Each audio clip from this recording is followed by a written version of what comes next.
Red is not a suggestion on your Toyota's dashboard. It's a stop sign for your engine. Yellow is your call the shop soon, and green-blue is just status. Miss that, and a simple warning can turn into a tow truck. In the next minute, I'll break down 3 lights you're most likely to see: the red low oil pressure, the yellow tire pressure, TPMS, and the blue high beam indicator. Learn the color code once, and you can instantly triage any new light without opening the manual. Before we move on, please take a moment to subscribe to the channel and like the video. Ever see that tiny red oil can and assume you'll top off later? That guesses how engines die. Toyota uses red for urgent, stop now. And the low oil pressure light is the clearest example. It isn't a polite suggestion. It means oil isn't building pressure where it must. Bearings, cams, and turbos rely on a pressurized oil film to stay separated from metal surfaces. Without that pressure, parts begin to touch. Once they touch, they generate heat fast, and the damage stacks up even faster. Let's clear up the confusion.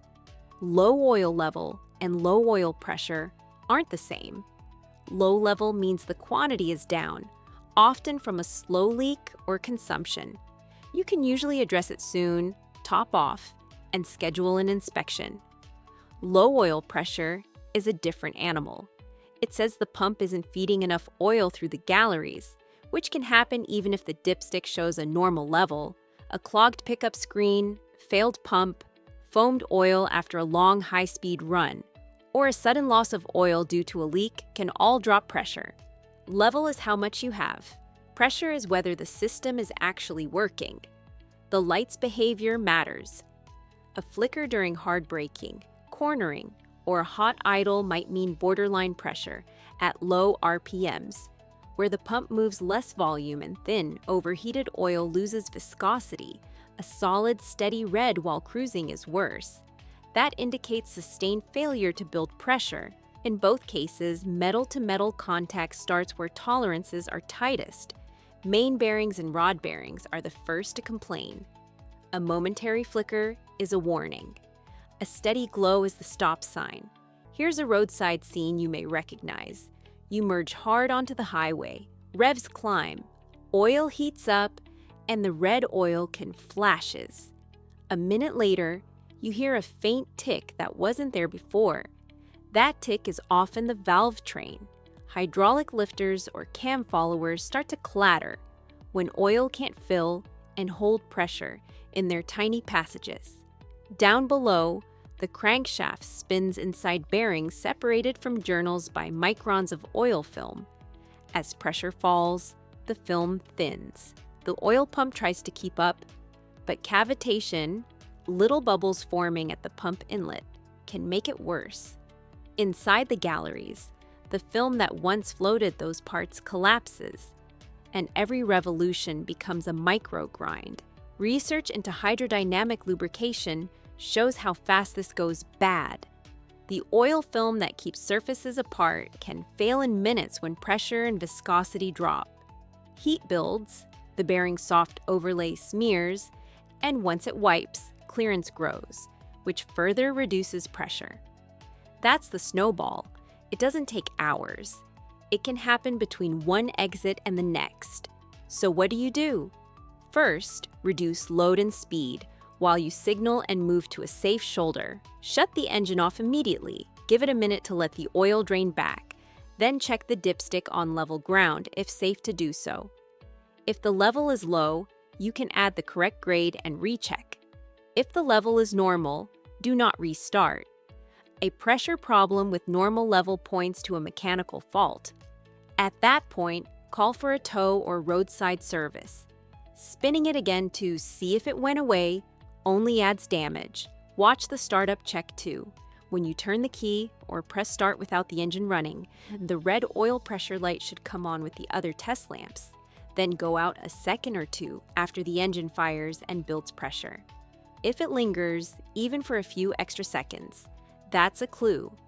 Cold oil is thicker, so a brief delay on a freezing morning might happen, but a repeated lag on warm start signals a developing issue that needs attention. Here's the mini payoff you came for. The red warning that gives you less than 5 minutes is low oil pressure. It's the true engine stop sign. If you respect it, you save a crankshaft, a set of bearings, and a whole lot of money. If red is stop now, what about the lights that let you finish the commute but still demand action? If red means pull over now, the yellow horseshoe with the exclamation point is your next decision. How long can you wait before it costs you a tire or worse? Toyota uses yellow for caution and service soon, and the tire pressure monitoring system is the one you'll see most often. That little symbol shaped like a round lampshade with a "ick" in the middle is the system telling you a tire isn't where it should be. It's not panic time, but it isn't a cosmetic issue either. Tires work best in a narrow pressure window set by your car, not by guesswork, and drifting out of that window starts stacking risks you can feel behind the wheel. Underinflation does more than make the ride soft. A low tire flexes more with every rotation, and that flexing generates heat inside the rubber. Heat weakens the structure, especially at highway speeds where the temperature can climb fast. Steering starts to feel vague. The car may follow ruts or wander. Braking distances grow because the contact patch doesn't sit flat and stable. Keep driving like that and you'll chew the shoulders, create uneven wear, and set up the kind of internal damage that can lead to a blowout or a warped, unusable tire. That's a lot of risk for a few missing PSI. Pay attention to what the light is doing. A solid yellow TPMS light usually means one or more tires are below the set threshold. You've got a pressure problem to fix. A flashing TPMS light at startup points to the system itself. That can be a sensor fault, a dead sensor battery, or a communication issue. If it flashes and then stays on, you won't get reliable warnings from a system that's blind, so plan on service to restore the safety net. Knowing the difference keeps you from chasing your tail when the issue isn't air at all. Now let's take a morning you've probably had. It's cold, you start the car, and the light appears by the time you hit the first stoplight. Air contracts in lower temperatures, so pressures drop overnight. Pull into the next gas station. Before you add air, open the driver's door and read the tire placard. That sticker lists the correct PSI for front and rear tires on your car. Use a gauge you trust, not just the pump's readout, and check all four. Bring each tire up to the placard spec, not the number on the sidewall. After topping up, drive a few miles and recheck. The light may take a bit to reset, and the pressure will stabilize as the tires warm. If the light comes back over the next day or two, schedule a tire inspection. You may have a slow leak from a nail, a bead issue, or a failing sensor. There's good data on what a few PSI really does. Drop just a bit below spec, and rolling resistance increases, which means more fuel burn to maintain the same speed. Stopping distances lengthen because the tread blocks squirm more before they bite. On wet roads, that extra flex can upset traction right when you need grip. You might not notice it as a dramatic event, but your margin shrinks at every intersection and lane change, and that's where mistakes get expensive. Yellow can become urgent. If you see a bulge in the sidewall, hear hissing, or the car starts to pull hard while the wheel vibrates, that's not a finish the errand situation. If you smell rubber or sense heat from a corner after a highway run, get off the road and call for help. A tire cooking from the inside can fail without much warning. Driving on it risks the wheel, the fender liner, and everything nearby, and it can leave you in a bad spot on the shoulder. Here's the mini payoff.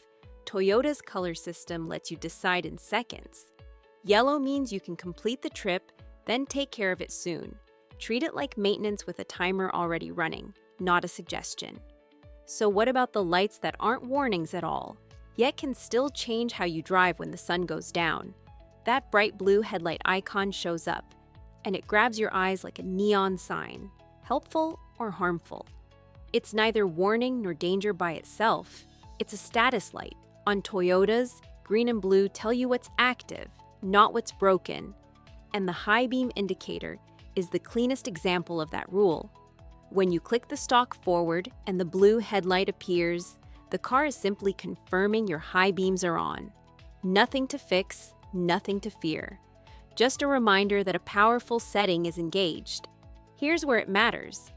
That blue icon doesn't mean trouble, but using high beams at the wrong moment can create it. Bright, unfocused glare can overwhelm the vision of oncoming drivers and make it harder for them to see lane markings, pedestrians, or obstacles. It can also earn you a traffic stop if you ignore local laws about when high beams are allowed. So the color says status, but your choices with that status decide whether the drive stays safe. The behavior of the light tells you what the car is doing. Steady blue means your high beams are on. Many newer Toyotas add an auto high beam function that can toggle your brights for you based on ambient light or other vehicles ahead. In that mode, you may see the blue indicator flick on and off without touching the stalk. That's normal. Learn the button or menu setting that enables the feature, understand when it's active, and know how to override it instantly if conditions change. If the system dims too late on a dark, wet road, you don't want to fumble. You'll also see other green or blue icons that live in this same category. The green cruise control symbol lights when the system is ready, and it changes to show when speed is actually being held. Eco mode lights up to confirm the throttle mapping, and shift logic are in the efficiency setting. The turn signal arrows blink green to confirm the indicators are running. Each one gives you live feedback that a feature is operating. None of them mean the car needs service. They're status monitors, plain and simple. There's a practical reason to treat the blue high beam light with care. Glare cuts contrast sensitivity for drivers coming the other way, which makes details wash out and can increase risk, especially at night or when the pavement is wet. That loss of contrast makes it harder to pick out edges and judge distance. Many states set clear rules on when to dim your lights, often tied to the distance from oncoming traffic or when you're following another car. You don't need to recite the code from memory. Just respect the idea behind it.